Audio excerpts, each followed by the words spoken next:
Keroliem yavaayo n'ategeeza nti gavumenti ya kuno yakkiriziganya dda n'eya South Sudan okutta emmotoka zonna ezitambuza ebyamaguzi okuva mu Uganda okudda mu ggwanga lya South Sudan oluvannyuma lw'emmotoka zino okukwatibwa mu ggwanga lino. South Sudan yali yakwata emmotoka z'Abannayuganda ezisoba 300 era zino okukwatibwa zaaliko n'ebyamaguzi ng'okusinga zaaliko buwunga na ngano. Gavumenti ya South Sudan okukwata emmotoka zino yalumiriza Bannayuganda okutwalayo ebyamaguzi ebitali ku mutindo. Kubanga obuwunga obwo baava ne bagamba nti obuwunga obwo mulimu obutwa. Naye ekyewuunyisa mu ngeri eno nti abantu bano batugamba nti mulimu obutwa. Baganda baffe okuva bwe babakwata bwe buwunga bwe bumu bwe balyako. Tewali yagambye nti awo no yafudde. Okujjako embeera embi ebawaliriza okulwala tugambe omusujja tibagujje mu mbeera embi gye bayitamu.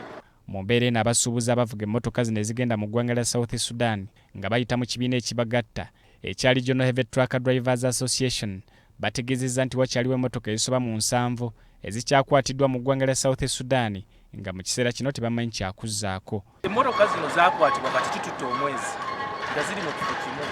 Ate ekifo we bakuumirwa sigamba nti tawuni, kifo kya nsiko, kifo paaka ya nsolo. Naye kati ndowooza ennaku zigenderedde sofa emmotoka zaakamala omwezi gumu n'ekitundu kyazikwatibwa tetulaba kyebateesako lwe kigenda mu maaso. Badreeva babonaabona tebakomye kubonaabona naye ne famire zaabwe zibonaabona.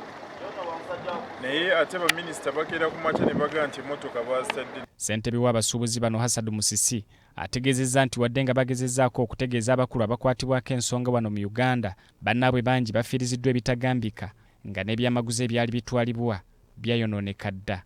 Ekituufu kya byonna emmoloka ezo tekuli n'emu yali ekwatiddwako okutikkulwa oba okuva mu nfo. Emmoloka ezo zikyali pakiti ku bantu bamu. Kubaomulanga gavumenti etuyambe batuyambe baganda baffe waakiri akawunga bakatikule bafune bakateeka batuyambe emmotoka zikomewo.